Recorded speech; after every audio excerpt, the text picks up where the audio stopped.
इंद्र के कारण क्यों श्रापित हुए देवता। जय श्री कृष्ण। दोस्तों, हिंदू धर्म में 33 प्रमुख देवताओं का उल्लेख मिलता है और प्रत्येक देवता का कार्य, स्वभाव और चरित्र अपने आप में विशेष होता है। कोई ज्ञान का प्रतीक है, कोई प्रेम और करुणा का, तो कोई विनाश और शक्ति का। लेकिन इन सभी के बीच एक नाम ऐसा भी है जो जितना शक्तिशाली है उतना ही विवादों से घिरा हुआ है। देवताओं के राजा इंद्र। इंद्र के बारे में जितना सुना गया है उतना ही अनसुना भी है। एक और उन्हें स्वर्ग का अधिपति, अमरावती का शासक और देवताओं के नेता के रूप में पूजा जाता है, तो दूसरी ओर उनकी कथाओं में अक्सर मोह, अहंकार, भोग विलास और छल की छाया दिखाई देती है। यह विरोधाभास ही उन्हें सबसे रहस्यमय देवताओं में से एक बना देता है। क्या वास्तव में इंद्र केवल विलासिता में डूबे रहने वाले देवता थे, या फिर उनके जीवन में भी कोई ऐसा गहरा संघर्ष छिपा था जो उन्हें मनुष्य की ही तरह टूटने, सीखने और बदलने की ओर ले गया। शास्त्रों में उल्लेख मिलता है कि शचीपति इंद्र, जिन्हें सबसे प्रसिद्ध इंद्र माना गया है, एक मनवंतर यानी पूरे 71 दिव्य युगों तक स्वर्ग के अधिपति रहे। लेकिन यह सत्ता उन्हें केवल उनके पद या शक्ति के कारण नहीं मिली थी, बल्कि इसके पीछे था उनका तप, आत्मबल और विषम परिस्थितियों से गुजरने की अद्भुत क्षमता। उस समय देवताओं की ओर से इंद्र के मार्गदर्शक थे देवगुरु बृहस्पति, और उनके परम आराध्य थे स्वयं भगवान विष्णु। जबकि देवताओं की ओर से युद्ध का नेतृत्व करते थे व्योचन, हिरण्याक्ष और हिरण्यकश्यप के उत्तराधिकारी, जिनके गुरु थे शुक्राचार्य और आराध्य थे भगवान शिव। यह संघर्ष केवल बाहरी नहीं था, यह एक आंतरिक संघर्ष भी था जो इंद्र के भीतर चल रहा था। इंद्र की कहानी केवल भोग और मोह की नहीं, बल्कि उनके भीतर हुए परिवर्तन, उनकी आत्मचेतना और उनके द्वारा समय समय पर किए गए पश्चाताप की भी है।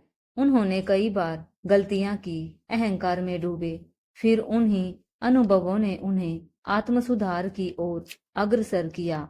यही कारण है कि इंद्र को केवल एक विलासी देवता के रूप में नहीं देखा जाना चाहिए, बल्कि एक ऐसे देवता के रूप में भी समझा जाना चाहिए जो बार बार गिरा पर हर बार उठा भी, और यही उन्हें हमारे लिए और भी प्रासंगिक और मानवीय बनाता है। दोस्तों, जब भी हम इंद्र का नाम सुनते हैं, एक भव्य चित्र मन में उभरता है। स्वर्ण सिंहासन पर विराजमान, हाथ में वज्र, ऐरावत हाथी पर सवार, रंभा उर्वशी जैसी अप्सराओं से घिरे हुए, अमृत और विलास में डूबा हुआ एक ऐसा राजा जो साक्षात स्वर्ग का स्वामी है। लेकिन क्या वास्तव में इंद्र केवल भोग विलास में लिप्त एक भौतिक राजा थे, या फिर उनके जीवन के पर्दे के पीछे कुछ ऐसा भी था जो उन्हें हम सभी के लिए एक चेतावनी, एक शिक्षा और उदाहरण बनाता है। इंद्र, जिन्हें विशेष रूप से शचीपति कहा जाता है क्योंकि उनकी पत्नी शची थी, हर युग में नहीं बल्कि केवल एक विशेष मनवंतर में स्वर्ग के राजा रहे। एक मनवंतर यानी 71 चतुर्युगों का काल, अर्थात लाखों वर्षों की अवधि।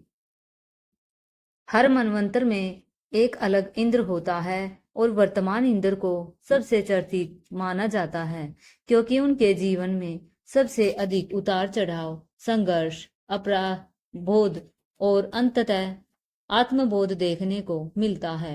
कथा आरंभ होती है हिमालय के पार उस दृश्य लोक से जिन्हें हम स्वर्ग कहते हैं।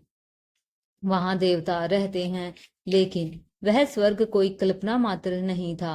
जब पृथ्वी बर्फ की चादर में लिपटी हुई थी, उत्तर की ओर हिमालय की गोद में एक दिव्य भूभाग था जो प्राचीन काल में देवताओं का निवास बन गया। वह स्थान प्राकृतिक संसाधनों की, जड़ी बूटियों अमृत तुल्य जल और अपूर्व ऊर्जा से भरा हुआ था। वहीं जन्म हुआ एक चक्रवर्ती देवता का, इंद्र का। उनका शासन केवल सिंहासन या वज्र तक सीमित नहीं था। इंद्र को पराजित करने की असंख्य कोशिशें हुई। रावण ने युद्ध आरंभ किया, मेघनाथ ने हराया भी, असुरों ने बार बार आक्रमण किया, लेकिन हर बार विष्णु जी, बृहस्पति और अन्य देवताओं के सहयोग से इंद्र फिर खड़े हुए। लेकिन हर विजय के साथ इंद्र और भी अधिक अहंकारी और भोगी होते गए। उन्होंने ऋषियों की तपस्या में विघ्न डालना शुरू कर दिया। जिस शक्ति ने उन्हें सिंहासन दिलाया था, तप और धर्म, उसी शक्ति को वे तोड़ने लगे। एक एक करके उनके पापों की सूची लंबी होती गई। जब हम इंद्रदेव के जीवन की गहराई में उतरते हैं तो हमें उनके 8 ऐसे कर्म दिखाई देते हैं जिन्हें सामान्य रूप से पाप कहा गया। लेकिन यदि उन्हें ध्यान से देखा जाए तो ये पाप ही उनके भीतर उठे संघर्ष, मोह, भय और आत्मसंयम की यात्रा के प्रमाण भी बनते हैं।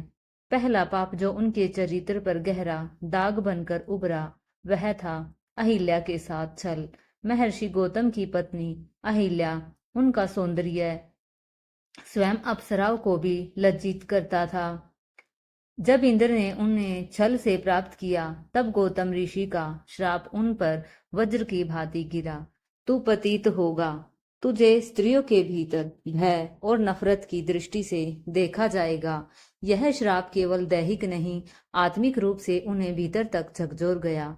दूसरा पाप था विश्वामित्र का तप भंग करने के लिए मेनका को भेजना। इंद्र को भय था कि यदि कोई ऋषि ब्रह्मा की सिद्धि पा गया तो स्वर्ग का सिंहासन छिन जाएगा, और यही भय उन्हें अप्सराओं का उपयोग करने को बाध्य करता रहा। लेकिन वे भूल जाते थे कि ये भय से जन्मे निर्णय कभी शांति नहीं लाते, केवल और अधिक द्वंद्व उत्पन्न करते हैं। तीसरा पाप कर्ण से कवच और कुंडल छल से मांगना, जो कि इंद्र ने अर्जुन के पक्ष में युद्ध को संतुलित करने के लिए किया, परंतु यह कार्य एक क्षत्रिय धर्म के विरुद्ध था। स्वयं सूर्यदेव ने चेतावनी दी थी, फिर भी उन्होंने रूप बदलकर दान मांग लिया और एक महान दानी को उसके जन्मसिद्ध अधिकार से वंचित कर दिया। चौथा पाप त्रिशंकु को स्वर्ग से धकेलना एक घोर अहंकार का प्रतीक बन गया। जब विश्वामित्र ने त्रिशंकु को सशरीर स्वर्ग भेजा तो इंद्र ने उसे धक्का देकर धरती और आकाश के बीच लटका दिया, जिससे त्रिशंकु लोक की उत्पत्ति हुई। यह निर्णय केवल इंद्र के ईर्ष्या भाव को दर्शाता है, न कि न्याय को। पांचवा पाप था हनुमान पर वज्र प्रहार। जब बाल हनुमान ने सूर्य को फल समझकर निगल लिया तब इंद्र ने बिना विचार किए वज्र चला दिया और एक दिव्य आत्मा के जबड़े तोड़ दिए। इस पाप से ब्रह्मा और वायुदेव को क्रोधित किया और समस्त संसार को सांसों से वंचित कर दिया। यह संकेत था कि क्रोध में लिया गया निर्णय संपूर्ण सृष्टि को प्रभावित कर सकता है। छठा पाप था गोवर्धन पूजा का विरोध। जब गोकुल वासियों ने कृष्ण के कहने पर इंद्र की पूजा बंद कर दी और गोवर्धन पर्वत की पूजा करने लगे तो इंद्र ने अहंकार में आकर प्रलय समान वर्षा कर दी। यहाँ भी उनका मैं ही श्रेष्ठ का भाव सामने आया, लेकिन कृष्ण ने गोवर्धन उठाकर उन्हें निरुतर कर दिया। सातवां पाप वामन रूप में विष्णु के छल में फंसना।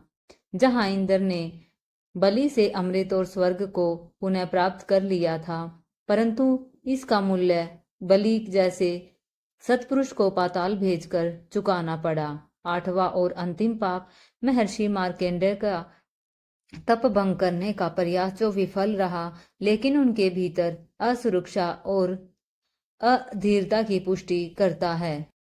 इन आठों पापों को देखने पर लगता है कि इंद्र का जीवन केवल सत्ता बचाने के लिए एक बड़ी दौड़ थी, लेकिन यहीं से शुरू होती है उनकी चेतना की जागृति। उन्होंने इन पापों के बाद प्रायश्चित भी किए। अनेकों बार भगवान विष्णु और शिव से शरण मांगी और सुरक्षा की रक्षा हेतु अपनी सीमाओं से ऊपर उठकर कर्तव्य भी निभाए। यही कारण है कि इंद्र का जीवन हमें सिखाता है, गिरना कोई दोष नहीं, दोष है उसी में अटके रह जाना। जो आत्मा बार बार गिरने के बाद उठे वही सच्चा योगी बनता है। लेकिन दोस्तों, ये सब केवल अपराध नहीं थे, ये उनकी आंतरिक पीड़ा, असुरक्षा और मोह का परिणाम थे। हर बार जब इंद्र अपमानित हुए, पराजित हुए या शापित हुए, तब उन्हें जीवन की क्षणभंगुरता का अनुभव हुआ। एक बार जब इंद्र ब्रह्मा के समक्ष गए और पूछा, मैं इतना बड़ा देवता होकर भी बार बार अपमानित क्यों होता हूं? ब्रह्मा ने मुस्कुराकर उत्तर दिया, राजा वही नहीं जो आसन पर बैठा है, राजा वह है जो अपने भीतर के राक्षसों को जीत ले। और वहीं से आरंभ हुआ इंद्र का असली परिवर्तन।